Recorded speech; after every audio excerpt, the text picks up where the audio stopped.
ಮಹಾರಾಷ್ಟ್ರದಲ್ಲಿ ಶಕ್ತಿಯುತವಾಗಿ ಬಿಜೆಪಿ ಬೆಳೆದಿದೆ.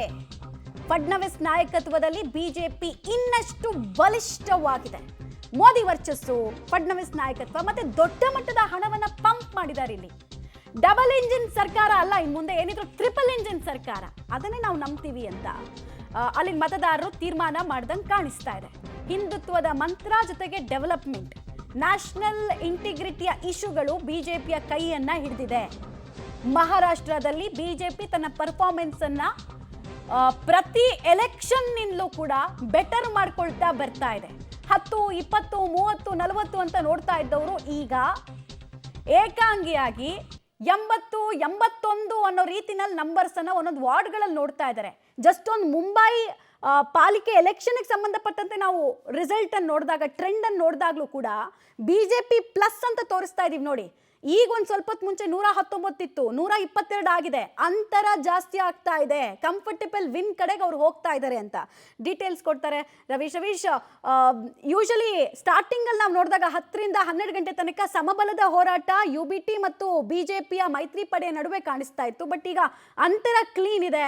ಆಮೇಲೆ ಮತದಾರರು ಯೂಶಲಿ ಯಾವ ಸರ್ಕಾರ ಆಡಳಿತದಲ್ಲಿರುತ್ತೋ ಅವ್ರ ಕಡೆಗೆ ಹೆಚ್ಚು ವಾಲ್ತಾರೆ ಅನ್ನೋದಕ್ಕೆ ಎಕ್ಸಾಂಪಲ್ ಅನ್ನೋ ರೀತಿನಲ್ಲಿ ಕಾಣಿಸ್ತಾ ಇದೆ ಈ ರಿಸಲ್ಟ್ ಅಥವಾ ಟ್ರೆಂಡ್ ಅಂತ. ಖಂಡಿತವಾಗಿಯೂ ಕೂಡ ಈ ಪಾಲಿಕೆ ಚುನಾವಣೆಗಳ ಸಂದರ್ಭದಲ್ಲೂ ಕೂಡ ಎಲ್ಲ ಒಂದು ಕಡೆ ಡಿಸೈಡ್ ಆಗುವಂಥದ್ದು 200, 300, 500, 1000 ಈ ರೇಂಜಲ್ಲಿ ಮತಗಳ ಅಂತರದಲ್ಲೇ ಒಂದು ರೀತಿಯಲ್ಲಿ ಡಿಸೈಡ್ ಆಗುತ್ತೆ. ಆ ಕಾರಣಗಳಿಗೋಸ್ಕರವಾಗಿ ಎಲ್ಲ ಒಂದು ಕಡೆ 50, 60, 70, 20 ಈ ರೀತಿ ಮುನ್ನಡೆ ಹಿನ್ನಡೆ ಈ ರೀತಿ ಇರುತ್ತೆ. ಆ ಕಾರಣಗಳಿಗಾಗಿಯೇ ಎಲ್ಲ ಒಂದು ಕಡೆ ಚುನಾವಣಾ ನಂತರದ ಸಮೀಕ್ಷೆಗಳು ಏನು ಒಂದು ರೀತಿಯಲ್ಲಿ ಟಾರ್ಗೆಟನ್ನು ಕೊಟ್ಟಿದ್ವು. ಅಂದರೆ 120, 130, 140 ಈ ರೀತಿಯ BJP ಮಿತ್ರ ಪಕ್ಷಗಳು ಗೆಲ್ತಾರೆ ಅಂತ ಆ ಟಾರ್ಗೆಟನ್ನು ಮುಟ್ಟುವುದಕ್ಕೆ ಆ ಸಂದರ್ಭದಲ್ಲಿ ಎಲ್ಲ ಒಂದು ಕಡೆ ಆಗಿರಲಿಲ್ಲ. ಈಗ ಆ ಪರಿಸ್ಥಿತಿ ಬದಲಾಗ್ತಾ ಇದೆ. ಯಾಕೆಂದರೆ ಇನ್ನೇನೋ ಕೆಲವು ಒಂದು ವಾರ್ಡ್ಗಳಲ್ಲೂ ಕೂಡ ಒಂದು ಎಣಿಕೆ ಕಾರ್ಯ ಏನಿದೆ ಅದು ಅಂತಿಮ ಆಗ್ತಾ ಬರ್ತಾ ಇದೆ. ಹಾಗಾಗಿ ನಮಗೆ ಈ ಸ್ಪಷ್ಟವಾದ ಟ್ರೆಂಡ್ ಸಿಗ್ತಾ ಇದೆ. ಇದನ್ನು ನೋಡೋದಾದರೆ ಖಂಡಿತವಾಗಿ ಕೂಡ BJP ಮಿತ್ರ ಪಕ್ಷಗಳು ಎಲ್ಲ ಒಂದು ಕಡೆ ಈ ಒಂದು ಮಹಾಯುತಿ ಏನಿದೆ ಅದು 130 ಕ್ರಾಸ್ ಆಗುವಂಥ ಚಾನ್ಸಸ್ ಕೂಡ ಜಾಸ್ತಿ ಇರುತ್ತೆ. ಇದು ಈ ಶಿವಸೇನೆಯ ಉದ್ಧವ್ ಠಾಕ್ರೆ ಬಣ ಏನಿದೆ ಅದು ಇನ್ನೊಂದು ಸ್ವಲ್ಪ ಡೌನ್ ಫಾಲ್ ಆಗುವಂಥದ್ದು ಕೂಡ ಅಚ್ಚರಿ ಇಲ್ಲ ಅಂತಲೇ ಕೂಡ ಸ್ಪಷ್ಟವಾಗಿ ಹೇಳ್ಬೋದಾಗಿದೆ. ಒಟ್ಟಾರೆಯಾಗಿ ಇಡೀ ಫಲಿತಾಂಶವನ್ನು ನೋಡಿದಂಥ ಸಂದರ್ಭದಲ್ಲಿ ಎಲ್ಲೋ ಒಂದು ಕಡೆ ಈ ಒಂದು BJPಯ ಪರ್ಫಾರ್ಮೆನ್ಸ್ ಏನಿದೆ ಅದು ಪದೇ ಪದೇ ಪ್ರತಿ ಒಂದು ಚುನಾವಣೆಯ ಸಂದರ್ಭದಲ್ಲೂ ಕೂಡ ತಮ್ಮ ತಪ್ಪುಗಳಿಂದ ಕಲಿತಂಥ ಪಾಠಕ್ಕೆ ತಂದಂಥ ಒಂದು ಲಾಭ ಇದು ಅಂತಲೂ ಕೂಡ ಸ್ಪಷ್ಟವಾಗಿ ಹೇಳ್ಬೋದಾಗಿದೆ. ಹಾಗಾಗಿ ಇದನ್ನು ಎಷ್ಟರ ಮಟ್ಟಿಗೆ ಮುಂದೆ ಉಳಿಸ್ಕೊಳ್ತಾರೆ ಕಾದು ನೋಡಬೇಕಾಗತ್ತೆ.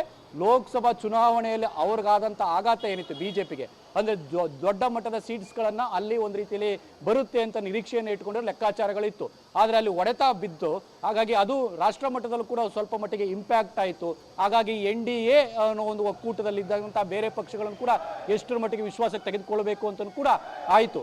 ಹಾಗಾಗಿ ಇದೆಲ್ಲವನ್ನು ಕೂಡ ನೋಡಿದಂಥ ಸಂದರ್ಭದಲ್ಲಿ BJP ಪರ್ಫಾರ್ಮೆನ್ಸ್ ಸದ್ಯಕ್ಕೆ ಒಳ್ಳೆ ಪರ್ಫಾರ್ಮೆನ್ಸ್ ಮಹಾರಾಷ್ಟ್ರದಲ್ಲಿ.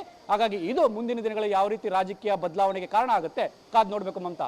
ರವೀಶ್ ಹಾಗೆ ಸಂಪರ್ಕದಲ್ಲಿರಿ. ಆಮೇಲೆ ಇನ್ನೊಂದು ಇಂಟ್ರೆಸ್ಟಿಂಗ್ ಫ್ಯಾಕ್ಟರ್ ಏನಂದ್ರೆ BJP ಪ್ಲಸ್ ಅಂತ ನೋಡ್ತಾ ಇದ್ದಾರಲ್ಲ ಮುಂಬೈ ಫೈಟ್ ಅಲ್ಲಿ 122 ಅಂತ. ಲಾಸ್ಟ್ ಟೈಮು ಶಿವಸೇನೆ ಉದ್ಧವ್ ಠಾಕ್ರೆ ಮತ್ತು ಏಕನಾಥ್ ಶಿಂದೆ ಎಲ್ಲ ಜೊತೆಯಾಗಿದ್ದಾಗ ಅವ್ರ ಪರ್ಫಾರ್ಮೆನ್ಸ್ ಇನ್ನೂ ಜಾಸ್ತಿ ಇರ್ತಾ ಇತ್ತು. 165 ಸೀಟ್ ತನಕ ಅವ್ರಿಗೆ ಕಾರ್ಪೊರೇಟರ್ಸ್ ತನಕ ಕೊಟ್ಟಿತ್ತು. ಬಟ್ ಈ ಸಲ ಒಂದು ಸ್ವಲ್ಪ ಮರಾಠಿ ವೋಟಿಗರು ಮುಂಬೈನ ಹಾರ್ಡ್ ಕೋರ್ ಮುಂಬೈ ಅಂತ ನಾವೇನು ಕರಿತೀವಿ, ಮುಂಬೈನ ಸೆಂಟ್ರಲ್ ಭಾಗ, ಅಲ್ಲೊಂದು ಸ್ವಲ್ಪ BJP ಮತ್ತು ಏಕನಾಥ್ ಶಿಂದೆ ಬಣಕ್ಕೆ ಕೈ ಕೊಟ್ಟ ಪರಿಣಾಮ ಉದ್ಧವ್ ಠಾಕ್ರೆ ಬಣಕ್ಕೆ ಲಾಭ ಆಗಿರೋದನ್ನು ನೀವು ಗಮನಿಸ್ತಾ ಇದ್ದೀರಾ. ಇದೇನು ವಿಪರೀತ ಅವರಿಗೆ ತಲೆನೋವು ತರುತ್ತೆ, ಅಧಿಕಾರದಿಂದ ದೂರ ಇಡುತ್ತೆ ಅಂತಲ್ಲ, ಹೋಮ್ವರ್ಕ್ ಇಲ್ಲೂ ಮಾಡಬೇಕಾಗತ್ತೆ ಅನ್ನೋದನ್ನು ತೋರಿಸ್ತಾ ಇದೆ.